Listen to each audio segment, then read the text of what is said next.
Haleluya, haleluya, Imana ishimwe. Ndagusuhuje nkwifuriza amahoro y'Imana, ndagusuhuje nkwifuriza umugisha w'Imana.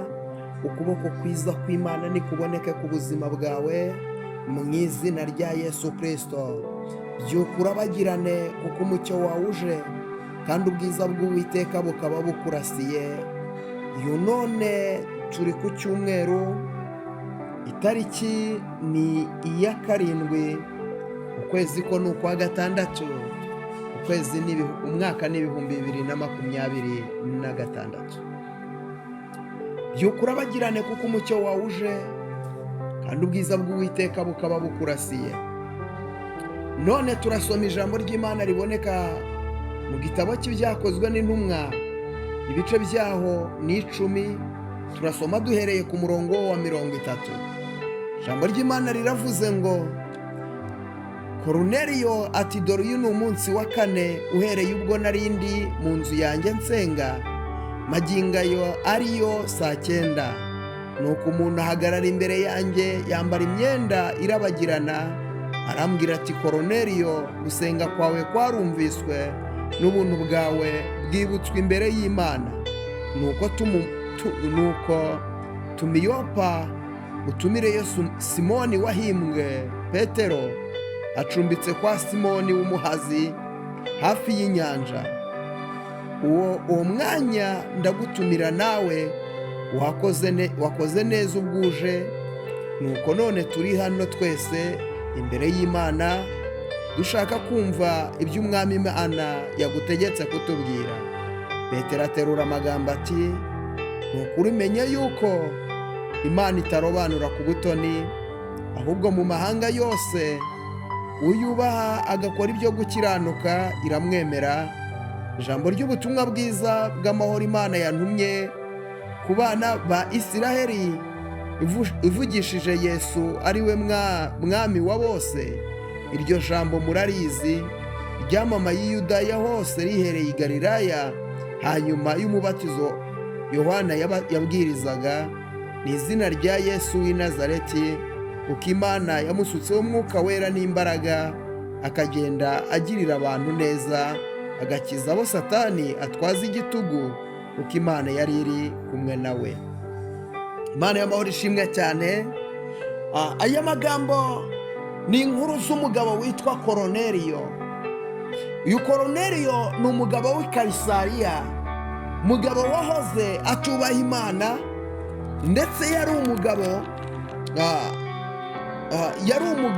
ubona yuko ari umuntu usanzwe, ubona yuko ari umuntu uri aho ngaho utarubahaga Imana, ndetse nta nubwo yari ari mu bwoko, ntabwo yari ari mu bwoko bw'abana b'Imana icyo gihe. Reka ntabwo yari mu bwoko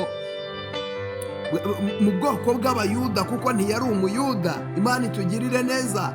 Ariko ngo Koruneliyo, ngo igihe kiza kugera gukomera kw'Imana, ukuboko kw'Imana kugera ku buzima bwa Koruneliyo. Koruneliyo ngo arakizwa, Koruneliyo ngo arasenga, ngo ariko gusenga kwa Koruneliyo kuragenda gufata ku mutima w'Imana. Haleluya! Ngo kuragenda gufata ku mutima w'Imana. Imana y'amahoro itugirire neza. Ukumaze gufata ku mutima w'Imana bituma Imana imukunda. Ndakwifuriza gusenga, kugera ku rwego gusenga kwawe gukora ku mutima w'Imana. Iyo gusenga kwawe kwakoze ku mutima w'Imana, hari ibintu Imana ihindura wowe utatekerezaga ko byahinduka. Imana itangira kugutekerezaho, kandi Imana igatangira kukugiraho umugambi. Uyu mugabo witwa Koruneliyo rero yarasenze, bituma Imana itangira kumutekerezaho, bituma Imana itangira kumugiraho umugambi, bituma Imana itangira gupanga kumwihishurira, kandi bituma Imana ipanga kumugirira neza no kumuhindurira amateka. Imana y'amahoro nishimwe, izina ry'Uwiteka nirishyirwe hejuru. Hanyuma rero Imana isanga Koruneliyo, iramubwira ngo tuma umuntu Yopa. Imana y'amahoro itugirire neza. Haleluya! Ngo tuma umuntu Yopa. Haleluya! Aho ngaho rero hari umugabo witwa Simoni, hari uwitwa Petero. Uyu Petero rero ngo Imana y'amahoro yari igambiriye yuko Petero byanze bikunze yagombaga kuza mu nzu ya Koruneliyo uko byagenda uko ariko kose. Uyu Petero ndakwibutsa ko ntabwo bari ubwoko bumwe. Koruneliyo bamwitaga umunyamahanga.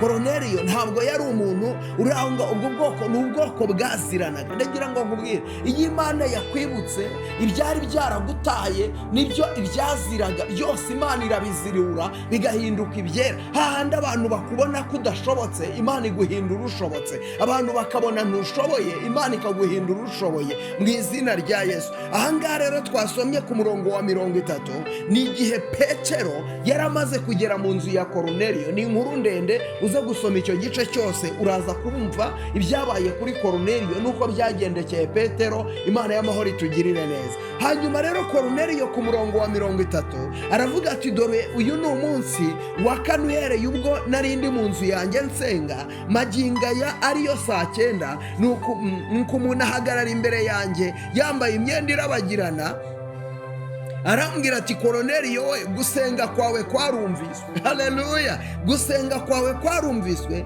n'ubuntu bwawe bwibutswe imbere y'Imana. Haleluya! Gusenga kwawe kwarumviswe. Aya ni amagambo yabwiwe Koruneliyo. Koruneliyo we, gusenga kwawe kwarumviswe, n'ubuntu bwawe bwibutswe imbere y'Imana. Izina ry'Uwiteka nirishimwe. Gusenga kwawe kwarumviswe ndetse n'ubuntu bwawe bwibutswe imbere y'Imana. Icyubahiro n'ikibi cy'Imana. Haleluya!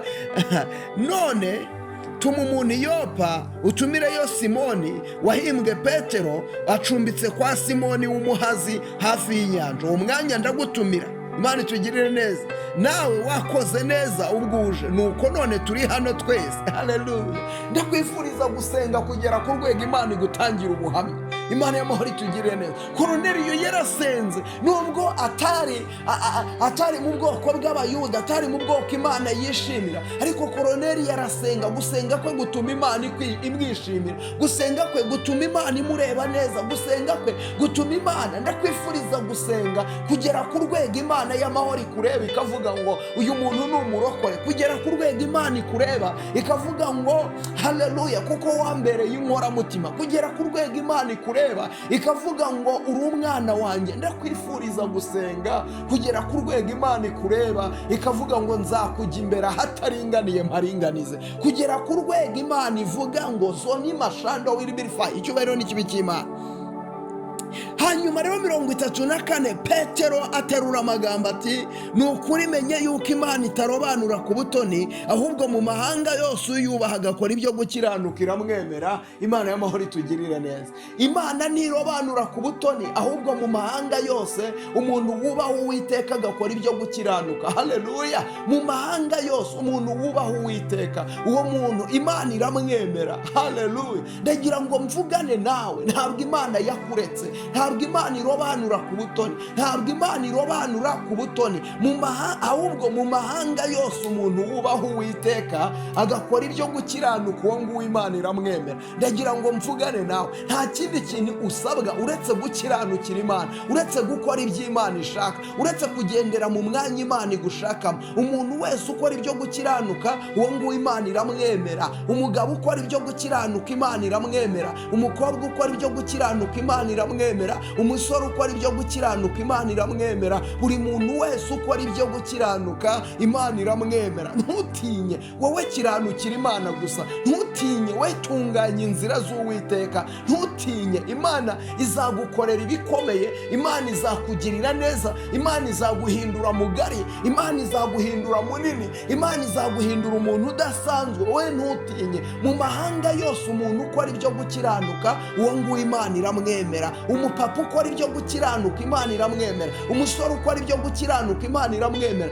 Rero we wireba abantu ngo ntibakwemera, we haranira gukora ibyo Imana ishaka, haranira ko Imana ikwemera. Imana nikwemera izakwemeza n'abantu. Abantu bazakwemera bitewe n'uko Imana yakwemeye. Imana nikwemera abantu bazakwemera. Imana nikwemera abantu bazagukunda. Imana ni haleluya. Imana iyo yakwemeye ikwemeza n'abantu. Imana ishimwe. Mana ndagushima kuri Imana igira neza. Ndakwinginze Mana, reka umuntu wese wari unkurikiye yemerwe nawe. Reka umwemere Mana. Emera abamama, wemera abakobwa, wemera abasore, wemera abagabo. Buri muntu wese wese umwemere Mana, buri muntu wese umwemere, buri muntu wese umuremere ubuhamya bushya, buri muntu wese umuharurira inzira, buri muntu wese umubambira amahema, buri muntu wese umuramburira ikiganza, buri muntu wese umuramburira ikiganza, umujya imbere ahataringaniye uharinganize Mana, buri muntu wese umujya imbere ahataringaniye uharinganize.